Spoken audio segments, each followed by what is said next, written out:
Prvé pozoruhodné mesto na Slovensku bola Slovenská Bystrica. Vraj tu voľakedy žili Slováci. V tomto čistom mestečku sme vymienili peniaze a v cestovnej kancelárii sme požiadali o turistické mapy Slovenska.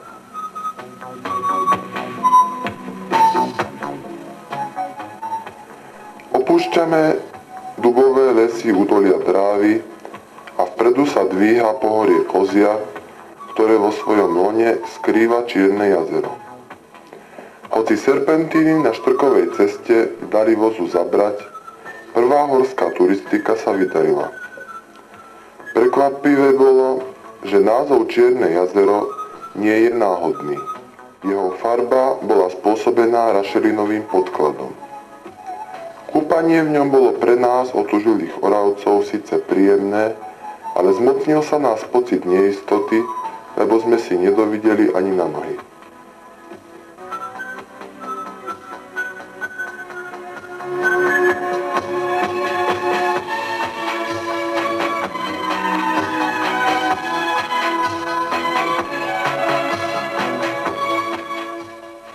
Cesta viedla ďalej okresným mestom Celie a konečne sú pred nami Alpy. Navštíviť Julské alebo Kamnické. Nakoniec sme zamierili do tých druhých, lebo boli bližšie. K ním sa dalo prejsť malebnou dolinou rieky Savíne. Skalnaté steny Kamnických Alp majú celkom iný ráz ako Tatry. Ako sme sa presvedčili, dokážu uväzniť aj hrom, ktorý sa od nich dlho odráža a kým utichne, ozve sa ďalší. Preto nočná búrka v tejto doline naháňa hrôzu.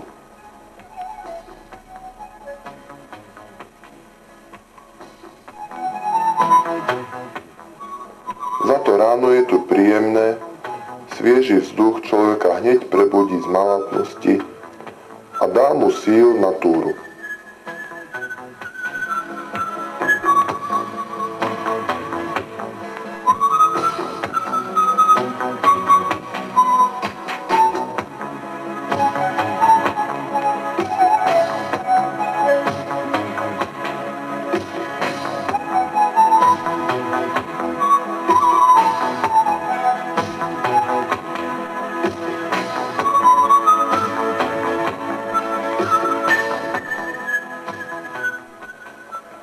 Vodopád Ring má temer 100 metrov, ale teraz v auguste je v ňom málo vody.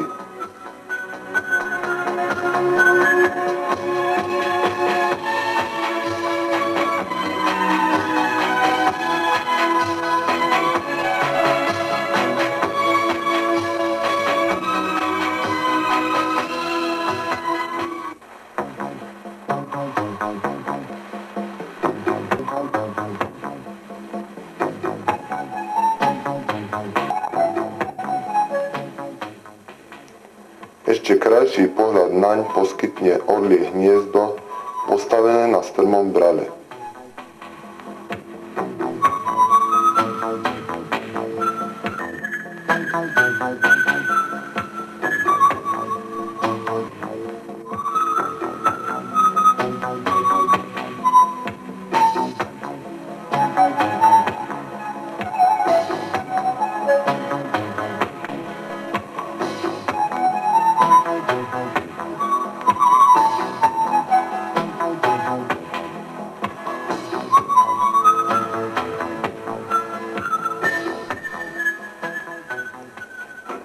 Po niekoľkých traverzoch sa naskytne pohľad z hora, ale to sa už človeku začne krútiť hlava.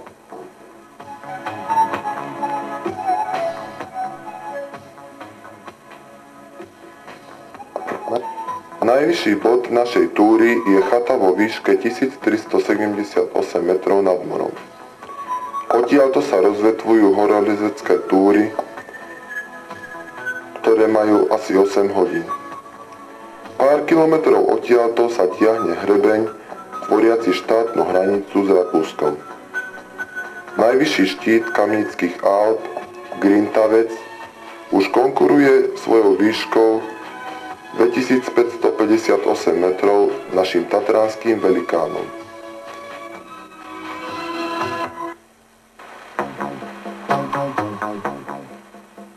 Ljubljana, centrum Slovenska, je čisté kultúrne mesto. Zaujímavo je riešená doprava cyklistov a motocyklistov, čím je zvýšená bezpečnosť premávky. Obchody s čerstvým ovocím poskytujú osvieženie v horúcich dňoch.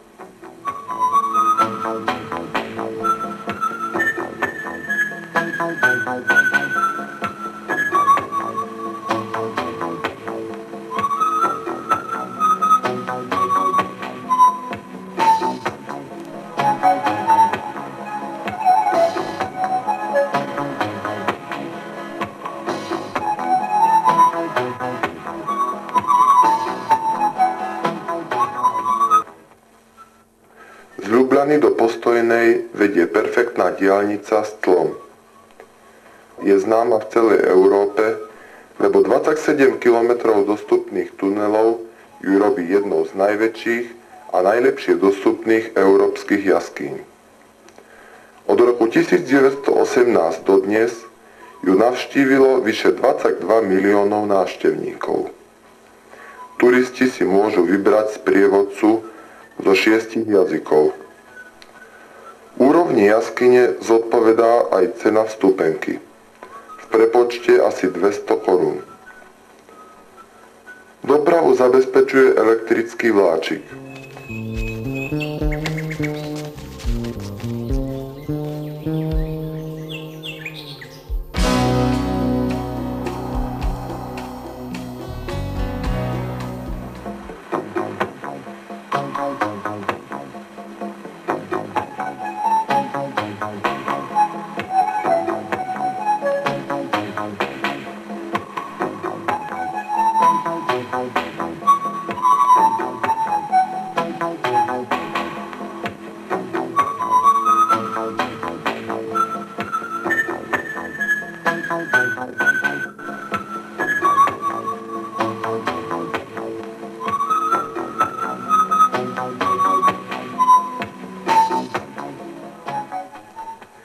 Hotel Jaskyňa so všetkým komfortom poskytuje návštevníkom svoje pohodlie.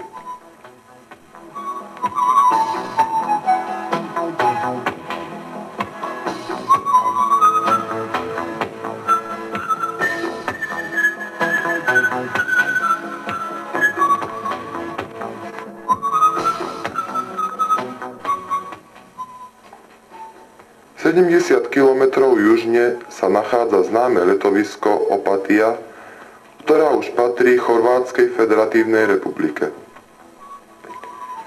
Tu nachádzajú útočište tí zámožnejší turisti. Ak má človek dosť peňazí, môže ozaj plnohodnotne sa zrekreovať.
Na druhej strane zálivu vidieť najväčšie mesto a prístav juhoslávskeho pobrežia, Rijeku.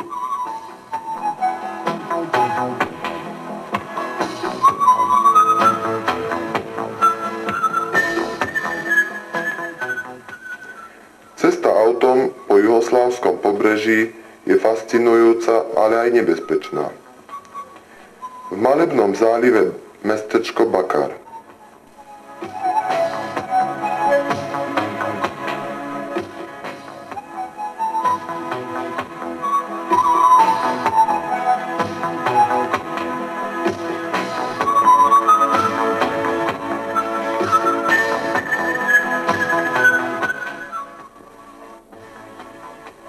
Vybrať si miesto na kempovanie tiež vyžaduje mať Filipa. Z mesta Seň smerom na Plitvice cesta prudko stúpa a po pár kilometroch lenivo naberá výšku 800 metrov nad morom. Všade naokolo je skalnatá, slnkom rozpálená krajina, kde sa udrží len trnie, plázy, suchomilná fauna a flóra.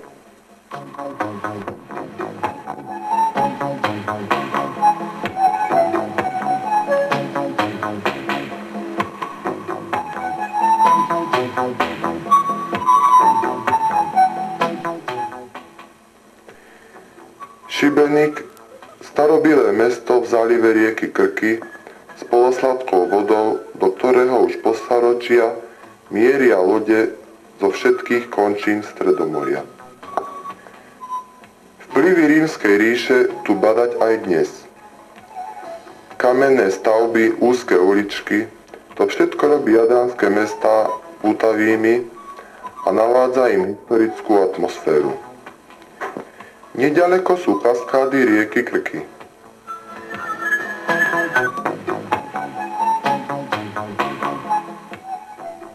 O 320 km ďalej pozdĺž pobrežia leží v hlbokom zálive mestečko Slano, ktoré sa nám stalo miestom oddychu na necelý týždeň. Hotel Admirál ponúka hosťom školu windsurfingu, loptové hry, tenis, večerné zábavy a iné formy oddychu.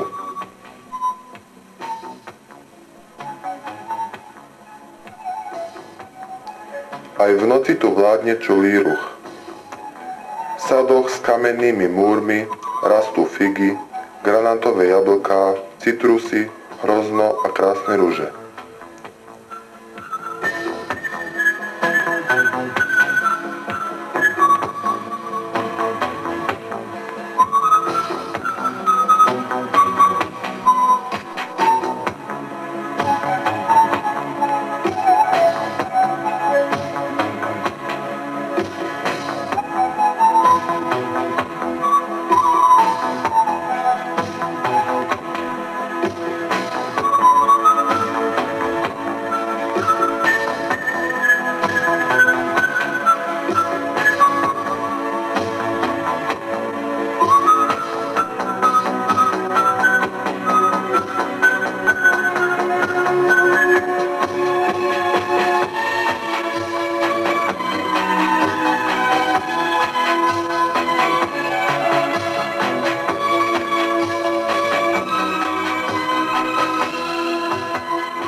...60 km na juhovýchod krášli pobrežie perla južného Jadranu Dubrovnik.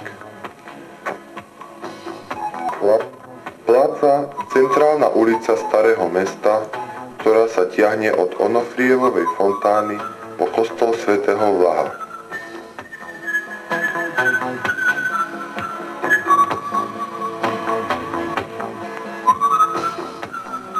Najbližšie sa dá z prístavu plaviť na ostrov Kavtat, najjužnejší na juhoslávskom pobreží.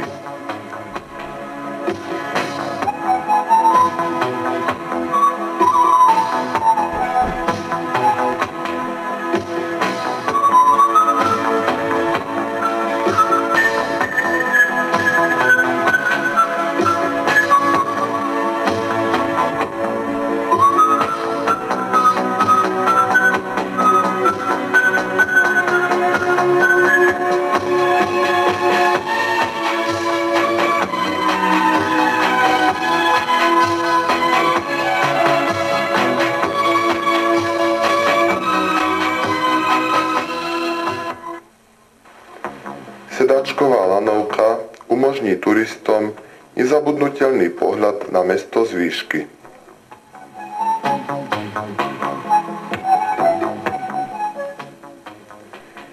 Plne ho nahradí aj prechádzka po mestských hradbách.